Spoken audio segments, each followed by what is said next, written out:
there in the realms of men. Welcome to Thrones of Game, the only Game of Thrones podcast that watched the series backwards. Now brought to you by Foxtel. When you have a shitty streaming service, you call Foxtel and get that shit. It is awful.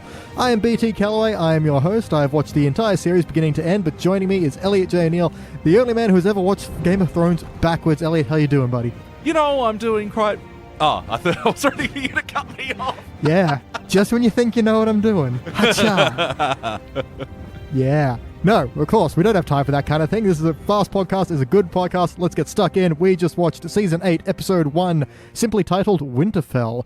Yeah, what happened? What's going on? Our big season finale. Yeah, our big season finale, their big season opener for Season 8 when people still had hope that Season 8 was going to work. Yeah, look, after the last episode we watched, Episode 2, which I thought, you know, it was a bit of a spinning wheel. This one... Again, was a bit of a wheel spinner. I get the pessimism about this season. This was drawing everything together, really. Like, it was everything set. It actually starts off with something I really like, which is when we're sweeping through the map as we do in Game of Thrones. It's actually got little blue tiles for where the White Walkers are, and there's just more and more of them getting closer and closer. It's a nice little touch. I like it. Yeah, so basically this is just the one where a lot of talking happens. There's a big revelation for people who are watching chronologically where Jon finds out his true heritage, finds out he's been banging his aunt. Oops. A bunch of other reunions. Arya meets up with the Hound again. There's some tension. Geez, what else? Oh, is that Callous Face? Yeah, that's Callous Face. Yep. Well, yeah, because... You've been saying that they're actually kind of at odds, but I've sort of seen them sort of being like buddies and, you know, gently ribbing each other and stuff. Yeah. And now, they have history. Yeah, man. He's got his first line to her is, "You left me to die." He's like, "After I robbed you." And his last line to her, "Oh, you're a cold little bitch, aren't you?" I'm Callous Face. I'm always upset. Like, come on, man. Your face may be messed up, but your life doesn't have to be. You can do it. But yeah, this has some bits and pieces I really like. So it starts with a small child just running through the field, trying to get a glimpse of this massive army as it walks in. I think that's a great perspective change, you know. Yeah. To really show the scale of things as well. Okay, like, I can't put my finger exactly what I didn't like about the editing of this scene, but I don't know. I just thought it was a touch clunky. I don't know. It was a series of very quick cuts, but I thought it worked okay. Yeah. But maybe they could have been better in long cut, and who knows? I'm not an editor. I don't know how to talk about these kind of things. Yeah, I don't know. I just thought it... maybe it was just cut off at the wrong moment. Like, it just needed, like, a little breath in, like... Yeah. Yeah, well, speaking of being cut off at the wrong moment, we have a few eunuch jokes and a running theme of ball jokes in this one. Ha-ha! Segue! What's a eunuch? Eunuch is throughout history, they've done it in various parts of the world where, for religious or ceremonial purposes, they just castrate a dude. Oh, right. So, Varys, the tall, bald dude who talks very elegantly. Oh, Bert Newton. Bert Newton is a eunuch in this. So, Tyrion's talking to him. He's like, "Why do you love eunuch jokes so much?" He goes, "Might be because I have balls." Yep. And you don't. Oh, I just thought that was an emasculating joke from Nope, Tyrion. He's literally been emasculated. Huh. Yeah, and also... there was a bit with Yara Greyjoy where I can't remember why balls came up there, but they did. So I've just got what looks like more balls. I can't understand my own notes anymore. This is what happened. Is that Kano Greyjoy? Sorry. No, that's Euron Greyjoy is Kano. And Yara was tied up on a boat and he was talking to Euron. So right. Yara's the woman. Have I made fun of the fact that his name sounds like Euron yet? No, you haven't, surprisingly. Huh. He's not really come up and no one's called him Euron. Yeah. So, and he just looks like Kano to me. He does. He really does. But he's also kind of a fun villain. He's got all the, the cocksure, brash lines in this. He's got, he's all like pestering to the queen, be like, "Hey, wouldn't it be cool if we like boned?" Yeah. Oh, man. Yeah, well, that was one of my big notes. No means no, Kano. You're going to fucking piss off Super Shredder. And yeah, you can tell he's not a eunuch. Eunuch, yep. The balls on that guy, just openly pestering, being a sex pest to the queen in front of, not only Super Shredder, but all the mini little sub-bosses, and also the wingman. Super Shredder is a good name for the mountain. Yeah. Well, yeah. I don't know if you remember Teenage Mutant Ninja Turtles 2, The Secret of the Ooze. Yes, I remember. I remember being disappointed we never found out what the secret was. Yeah, it was a pretty open thing about it. Yeah, but then Soup Shred. He was played by Kevin Nash, a popular wrestler. Oh, well, there we go. Yeah. And speaking of popular wrestlers, here's a question that has nothing to do with that. Most valuable player. What kind of moment or character, actor, or any kind of bit that stood out to you as being good? Oh, interesting. Well, yeah, my carryover champ for last few podcasts has been Tyrion, but I don't know if I can give it to him in this one. He didn't get as much to do, no. Yeah, not by no fault of his. Yeah, it's just he didn't have any moments. God, who did I like most? These are all just gears turning and none of them particularly big. I'll go with mine, which is, I think, Arya and Jon's reunion is real cute. Yeah. They have a little standoffish moment and they hug. And again, Maisie Williams sells it entirely with just her eyebrows.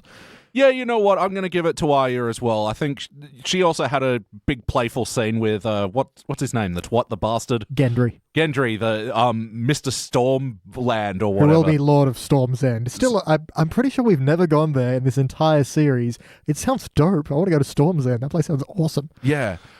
So, yeah, just for her little scenes, and it's kind of like a by default thing, because... yeah, if I'm thinking of the power players of this episode, it's like we had a lot of different people and it felt, this actually did feel like all right, catching up, where's everybody at the start of the season? Exactly. That's exactly what this is. But yeah, like how Arya is talking to Jon and then she stands up for Sansa and he's like, what? You're standing up for Sansa? And that's like, yeah, shit's changed, bro. Like these people, your sisters are not the people they were when you left. And that also balances over to whether Sansa and Jon argue later on. Yeah, and I couldn't believe it. Yeah, this is I'm seeing characters meeting for the first time. Yes, a lot of that's happened in this one. Yeah, Daenerys and Sansa meet for the first time, and I gotta say, God, they acted like such high schoolers in that moment. Oh, you're very pretty, aren't you? And then later on, well, she's much prettier than me.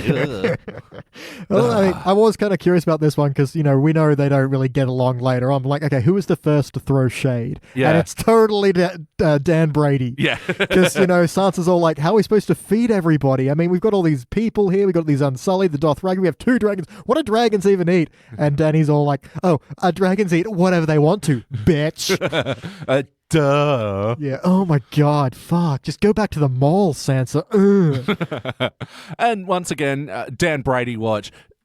Not only is she not dirty in this after riding around on dragons, riding around on horseback, and fucking walking through the muddy streets with her fucking white, I don't even know what pelt coat it is. Yep. Actually, I don't either. I assume it's some kind of mythical creature like I don't know, Esquilax. But, it's galloping away. Some sort of creature that's got, a red fucking stripes in it as well, as being, pristine white and not dirty at all. Well, to paraphrase Monty Python, he goes, who's that? Must be a queen. How do you know? She hasn't got shit all over her. That's totally Dan Brady. Oh, yeah. Has it ever been pointed out that, because, she's the only one that can control the dragons, right? Yeah. That's the big thing. Mm-hmm. So she's and she is a queen. Yes, she is. The queen of the dragons. Has anyone mentioned that she could be a drag queen? No, they have not. Not to the best of my knowledge. So there you go. Yes. Maybe she's changing names from Dan Brady to Drag Queen. I don't know. If we see her in anything super flamboyant. Yeah. The Game of Thrones is, the drag race. I don't know. Anyway. Yeah, that was my joke. Yeah. But I think my MVP is actually going to go to the man who stumbled out of a different series, Samwell Tarly. Basically, his whole run in this is really impactful. I'm kind of annoyed it didn't come back, where he meets Daenerys and they're all exchanging pleasantries, and he drops his last name. And she's like, "Oh, Tarly, was your father this dude?" And he's like, "Oh, I guess he certainly was." Kind of killed him. So soz about that. But I was like, okay, well, I guess my brother's in charge. And bad news on that too. He's also dragon food. Well, by now he's dragon shit. Ooh, that's the thing. Totes awkward. Bye. Can I go? Yeah. But no, there's a great moment where Sam's trying to keep his shit together, but is clear he doesn't like his dad, but his dad's still dead.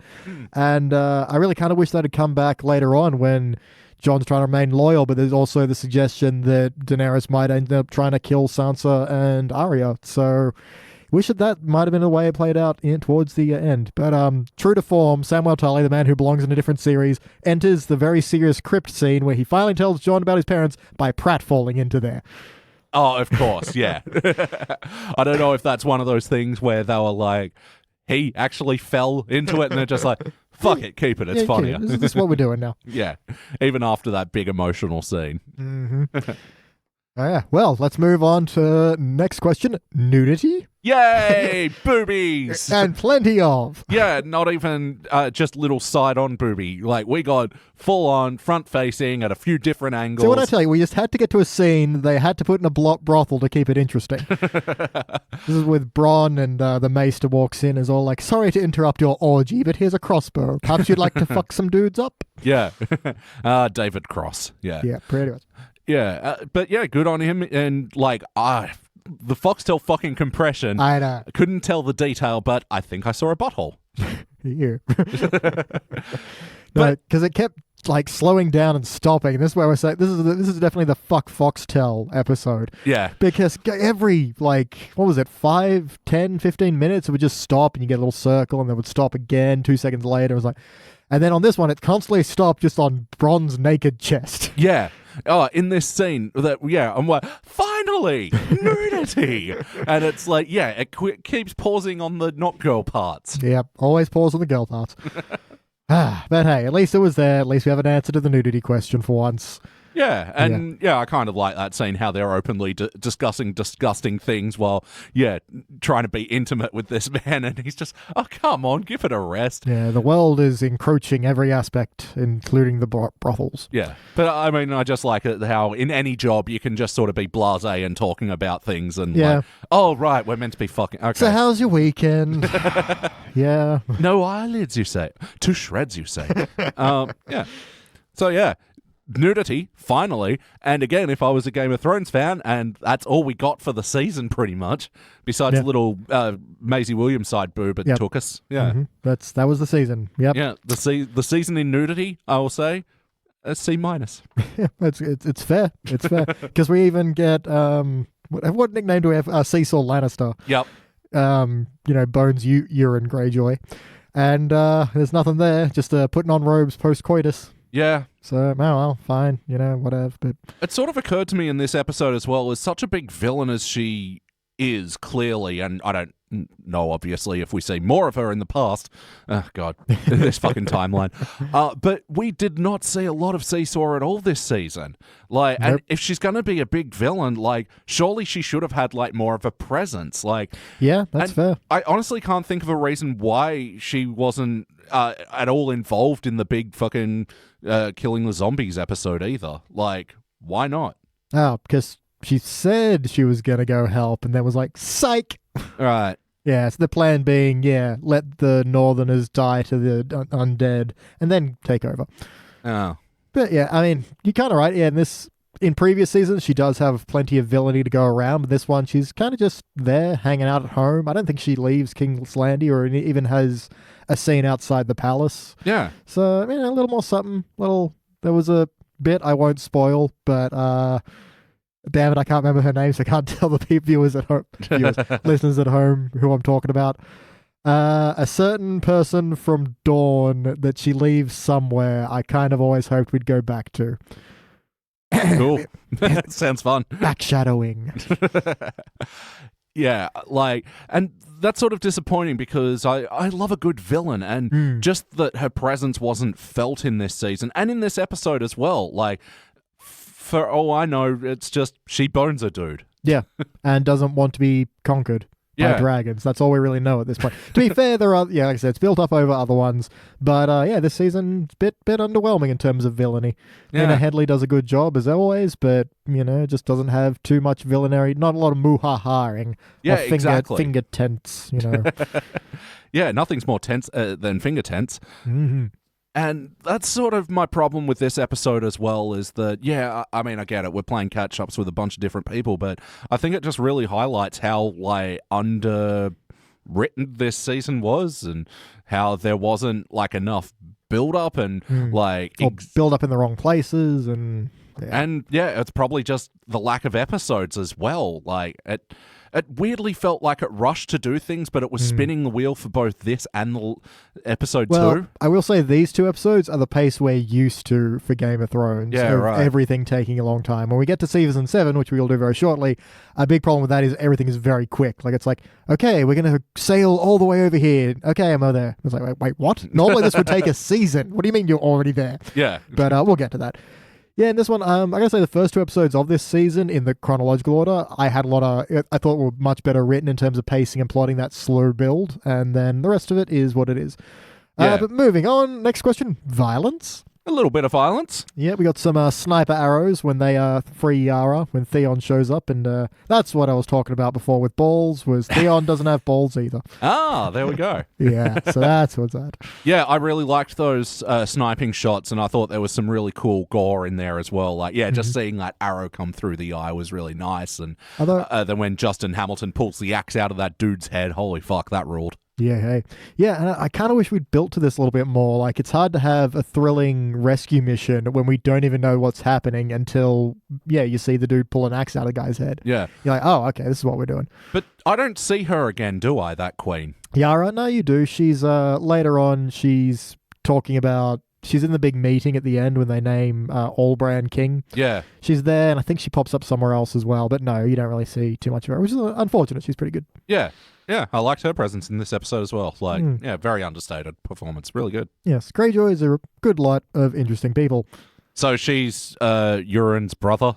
Sister, rather? Euron is her uncle. Right. And Theon is the guy who saved her, and that's her brother.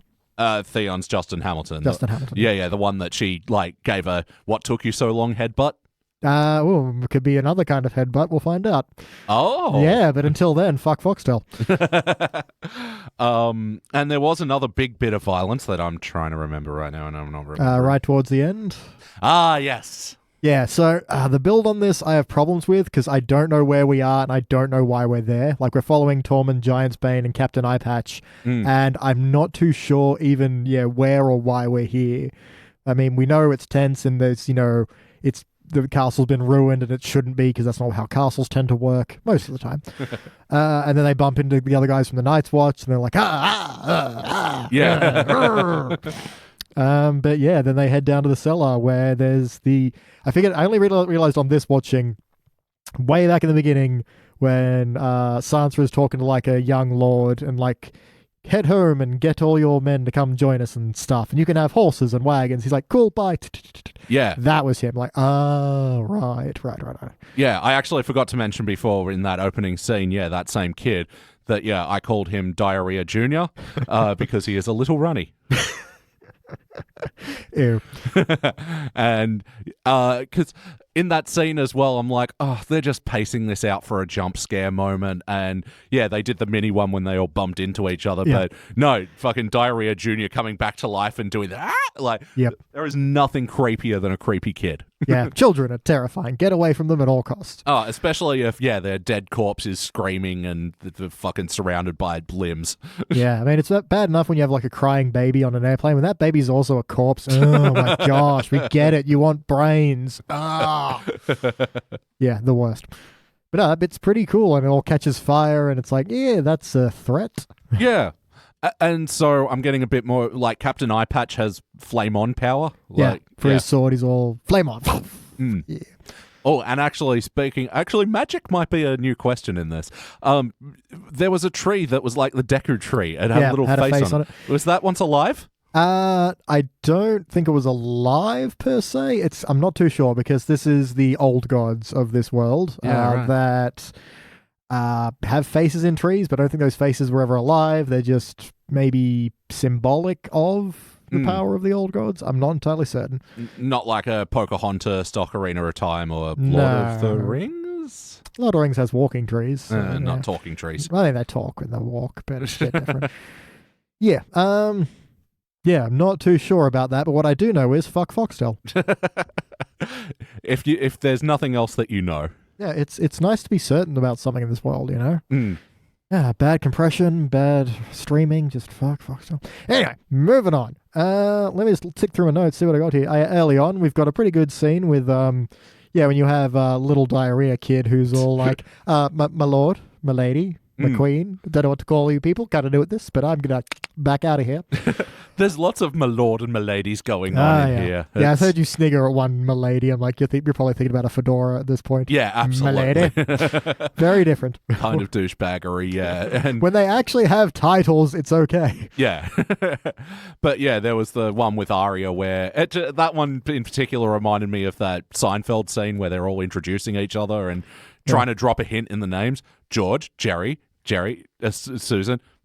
Oh, yeah. Carol, you know that one. Anyway, yeah, but they also get an appearance of Bear Island girl who's all like, oh, are you your grace? Because I don't know, you left here like a king and came back this guy. What? Yeah, that's another problem that I have in retrospect with the other episodes now is like the whole conflict with the North people is just sort of dropped. And I gotta say, it's more said than actually shown. Yeah, again, I don't think they had time to really have any showing of people abandoning him, John, because he'd given up his crown. Yeah. But no, I didn't really get a sense that the actual townspeople were like pissed off at them. And, yeah, you get some shady looks and that's about it. Yeah, and then for the rest of the season, like, I should have been able to pick up on that they were resentful of this thing. Or they were, and I'm watching it badly. Also possible, but hey, no, let's blame the episode and also fuck Foxtel. But no, we also got a bit where, all the people are like, oh, yeah, so what is his name? Rabble. And then Tyrion starts to talk, so I wrote down Barney Rabble. Yeah. Nice. I will say Varys has a good line, which is, respect is how the young keep us at distance, so they don't have to remind themselves that nothing lasts forever. And it's like, neat. That's pretty good. I did not quote that well. That could be on a bumper sticker, though. Yeah, there was one that was, John's all, how do I ride this dragon? And Danny's just, no one knows how to ride a dragon until they ride a dragon. Like, that feels like it needs to be an office mug. Yeah. Because there's one literally in my store that says something to the effect of, everything seems impossible until you do it. It's like, that's wanky. I want to break that mug. Yeah. Oh, that is such bottom of the rung, like, Facebook inspiration fucking feed post. Oh, snap. Bullshit. Speaking of there was a lot of memes. Memes might have to be a new question in this one. Memes and magic. Memes and magic. Yeah. The meme of this one came from Cersei's really good line of, if you want a whore, buy one. If you want a queen, earn her. And it's like, yeah, how many Tinder profiles say that now? It's probably, I haven't noticed it before, but I'll be on the lookout now. Yeah, yep. I've only, clued on to the ones that say you don't win friends with salad. And yeah. The Simpsons ones, the important ones, yeah. Yeah. But yeah, just on the dragons as well, like, Jon Snow had my exact question. What do I hold on to? That was a perfect execution of his accent, by the way. Yep, absolutely. Kit Harington. Yeah, there's a weird bit in that scene where Kit Harington is doing all the yelling, and then Daenerys is kind of just talking, and it's like, I feel like someone fucked up the editing here. That's true. Or didn't say, like, they either have to both be yelling or both be speaking, but it's weird to have one doing one and one doing the other. Well, that's right, because it is a windy scene. They're on What do I hold on to? You just find something to hold on to. I literally can't hear you. Well, maybe you should have thought that first. Yeah, so your sister. I'm glad they addressed that because, like, even though I enjoyed the physicality of, like, her being able to, like, sit up straight and have good posture on the dragon and him just holding on for dear fuck. One does not abandon one's posture when riding a dragon. There's a coffee mug. Yeah, and I gotta say, I thought the dragons actually looked excellent in this episode. Yeah. I thought the animation of them was really beautiful, actually. Yeah, consistently throughout, they've poured a lot of money in the animation of the dragons because I think they know how dumb it's going to look if they don't look good. Well, and it's just on comparison of the fucking Battle of Fuck place. The White Walker one. Yeah. Yeah, how bad those dragon scenes looked in that because, it was just so washed out and barely, like... Yeah, that was the visuals, not necessarily the animations, but yeah. Yeah. It's a stark contrast. I get it. Oh, accidental puns. But no, their colours were vivid and especially against the white backdrop. Like, yeah, it was good looking shit. Yeah, well, this is a weird little bit where John and Danny just have a little rom-com for a while. Yeah. Like, we could live out here for 1,000 years. Well, we'd be certainly very old. and then the dragon's like, "Oh, get a room, you two." I like to think, because John's like eyeing one of the dragons in kind of, is this okay, bro? But I like to think of it being the dragon being like, good, kiss her. Now smell her hair a little. Yes, good. Just creeper dragons. Fucking pervy ass dragons. Never trust a dragon. Yeah, I do have one last note. Allbran is just always there. Yeah. Like, he just appears. Yep. You never see scenes of him being wheeled around. He is just there when he needs to be. Mm-hmm. He doesn't roll in, like, mid-sentence or anything. He's just... when a character's having this moment where they're going to a place where they think they're alone, I'm here now, and I'm going to make you think about something. I just wanted to chill out, Bran. Do we have to do this right? You're going to think about things. I'm your past. I'm your memories. Okay, God, dude, Jesus. Yeah. He's that stoner that's always got interesting ideas. Like, that's cool, but I don't want to deal with that right now. Yeah. Yeah, go Bran. I do like he was sitting there and like Sam wanders up. I was like, what are you doing? Oh, I'm just waiting for an old friend. And then Jamie rocks up like, that's who he meant. Jamie Goldhand. My new nickname for him that I wrote down in the episode was Lamey Janitor. Wait, why? Because Jamie Lannister. Okay. And then Lamey Janitor sounds like a lame janitor. Okay. Yeah. I like it. I'm on board. All right, well, hell, let's just get to it. Last final question. How did we get here? Fuck. Because we are running with a theory that someone talks smack about the Night's King's mama. But there's so many other wheels spinning here. So how do these not wheels spinning, gears turning, whatever. Cogs and the thingy and the doing of stuff. Just like in the intro. Yeah, look, I think because, we're getting a little bit of, the red team are pissed off at the black team and we've got the boats that are all coming in, so process of deducement, there was a season finale before this. You brilliant son of a bitch. So I think some epic shit happened. I think we're looking at another epic battle, and we're seeing like the factions warring at the end of this one, at the end of the next one, at the last one. Fuck this format. The end of season 7. There we go. Don't fuck this format. This is a phenomenal format that is still holding. We've got through a whole season. Fuck Foxtel. Yeah, so we're coming off a war where like a bunch of shit happened, like that queen got kidnapped, and Jon Bon Snowy giving up his role as king. Yep. Yeah. Yeah, so those gears come together and then start turning. Okay, cool. Well, let's look forward to it when we get to it next time. We will start season 7. We got through a whole season backwards. Yeah. Nicely done, man. I'm so very proud of us. Meh. To think Mum said I'd never amount to anything. Anyway, I've been BT Calloway. I've been Elliot Jay O'Neill. And now our watch has ended. Season 8 done, y'all! Woo! Backwards!